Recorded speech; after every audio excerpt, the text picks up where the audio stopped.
ओम नमः शिवाय। प्रिय भक्तों, आज मैं आपके लिए बहुत ही सुंदर कथा लेकर आई हूँ कि कैसे जाट ने बनिए को सबक सिखाया, कैसे जाट बनिए का गुरु कहलाया। चलिए शुरू करते हैं आज की कथा।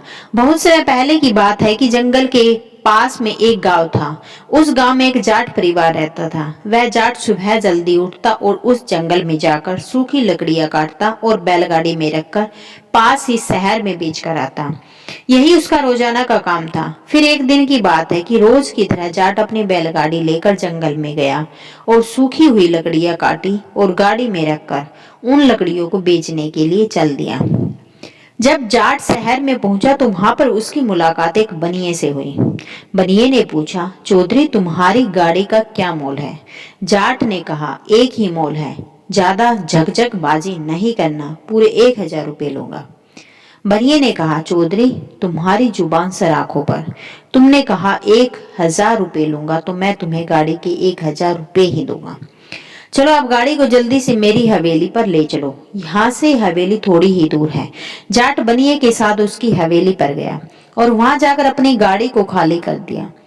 फिर बनिए ने उसे राजी खुशी 1,000 रुपए पकड़ा दिए। लेकिन जाट जब बैलों को जोत कर गाड़ी वापस ले जाने लगा तो बनिए ने उसे धमका कर कहा, खबरदार चौधरी, जो गाड़ी और बैलों को हाथ भी लगाया तो मैंने गाड़ी और बैलों का मुंह मांगा मोल तुम्हें चुकाया है। अब यह गाड़ी और बैल मेरे हैं। यह बता, मैंने लकड़ियों का मोल भाव कब किया था? मैंने तो यह कहा था कि चौधरी गाड़ी का क्या मोल है, तो तुमने मुझसे बिना झकझक किए 1,000 रुपए मांगे थे, तो मैंने भी तुम्हें राजी खुशी बिना झकझक किए 1,000 रुपए पकड़ा दिए।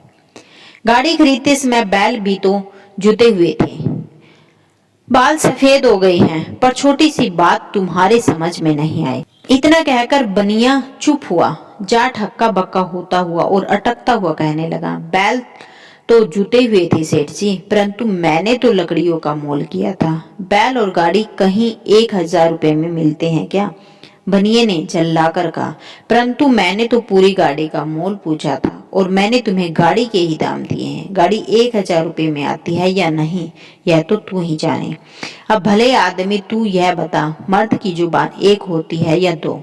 चुपचाप यहाँ से चलता बन, वरना यहाँ से धक्के खाकर जाएगा। मेरी हवेली में किसी तरह का झगड़ा झमेला किया तो ठीक नहीं होगा।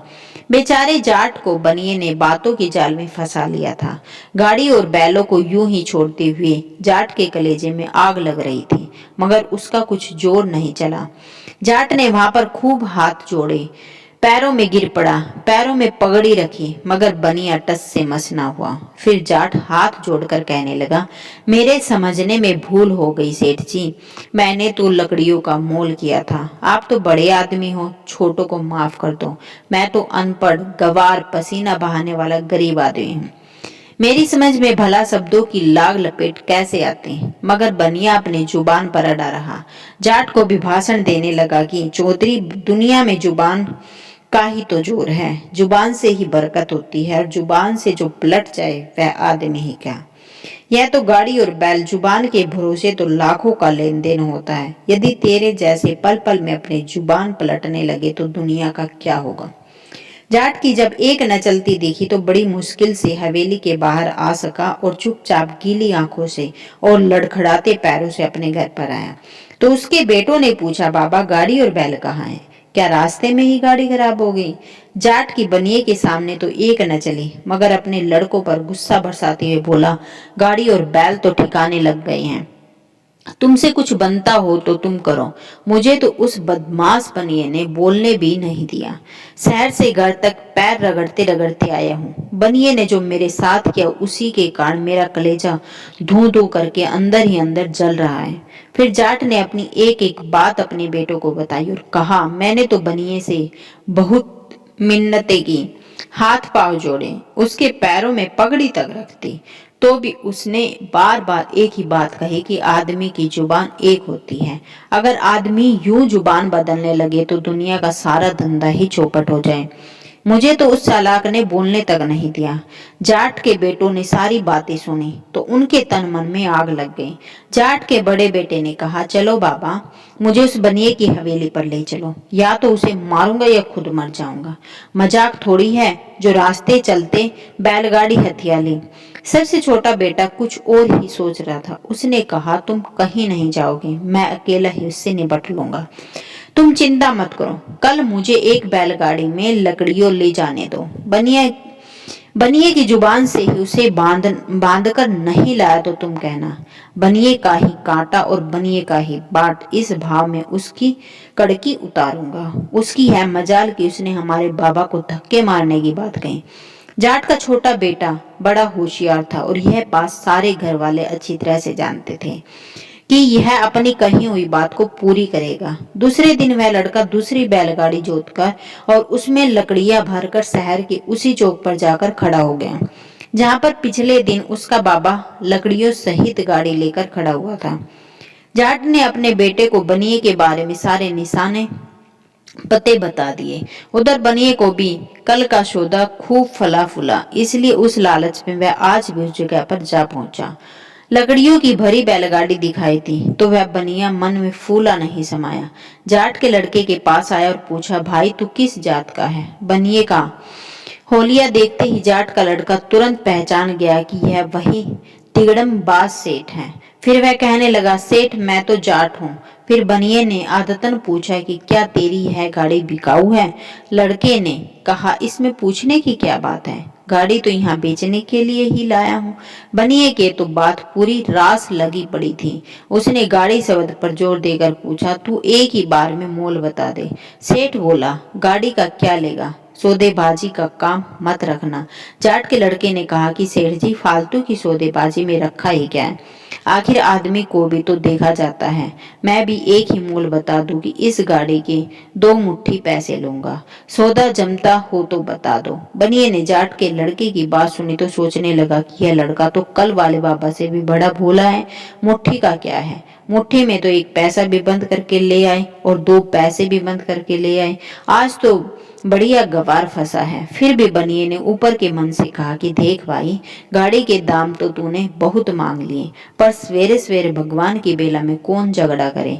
मुझे सब मंजूर है। अब चलो मेरी हवेली, इस गाड़ी के 2 मुट्ठी पैसे तेरे हुए। जाट के लड़के ने मन ही मन खुश होते हुए सोचा कि बनिया आज तो खूब फंसा। जीवन में लकड़ियां खरीदना न भुला दूं तो मैंने भी माँ का दूध नहीं पिया। बनिया और जाट का लड़का हवेली पर पहुंचे तो बनिया कहने लगा, भोनी का समय है, पहले तेरे दाम पल्ले बांध ले फिर गाड़ी खोलना। यह कहते कहते बनिया हवेली के अंदर घुसा और दोनों मुट्ठियों में 1-1 पैसा बंद करके ले आया। फिर जाट के लड़के के सामने आकर कहने लगा, ले पहले यह दाम ले ले, खट्टर पटर बाद में करना। बनिया पैसा देने के लिए मुट्ठी खोलने ही वाला था कि जाट के लड़के ने लपक कर उसके हाथ पकड़ लिए और कमर में घुसी हुई धारदार कुल्हाड़ी निकाली और बोला, सेठ जी पैसे मुट्ठी से नीचे मत गिराना, यह मुट्ठी में ही रहेंगे।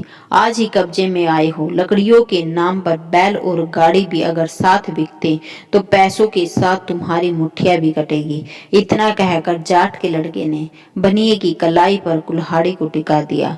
बनिया तो सूखे हुए पत्तों की तरह थर थर कांपने लगा और चिल्लाने भी लगा और रोते रोते कहने लगा, छोड़ दे चौधरी, मैं तेरी गाय हूँ, कल वाली बैलगाड़ी भी अपने साथ ले जाना, मुझे क्या काम है। बैलगाड़ी से मैंने तो छोटा सा मजाक किया था।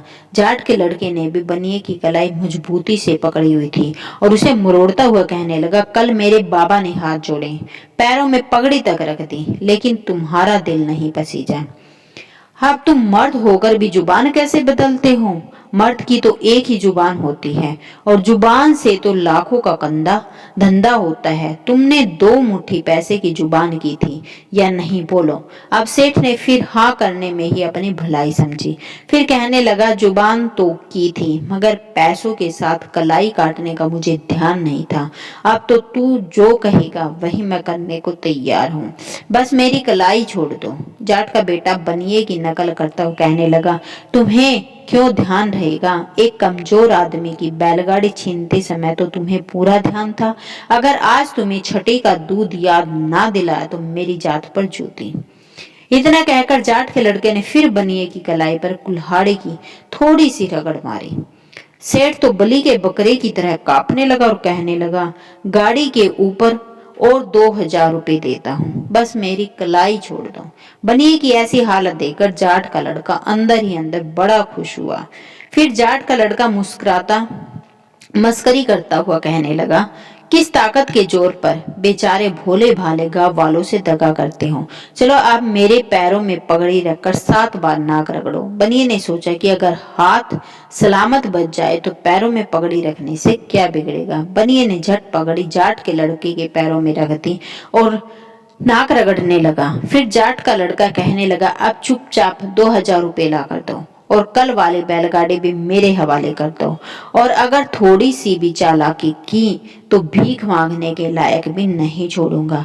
बनिए के तो मुंह में जैसे गुड़ की डली रख दी हो, वह कुछ नहीं बोला। चुपचाप बैलगाड़ी और 2,000 रुपए गिनकर खुद ही जाट के लड़के की जेब में डाल दिया। जाट का लड़का तो हंसता हुआ अपने गांव की तरफ निकल गया, मगर बनिए की समझ में आ गया कि उसका भी कोई गुरु हो सकता है। वीडियो अगर पसंद आए तो वीडियो को लाइक और हमारे चैनल को जरूर सब्सक्राइब करें और अपने दोस्तों के साथ जरूर शेयर करें। वीडियो देखने के लिए आप सभी का दिल की गहराइयों से धन्यवाद।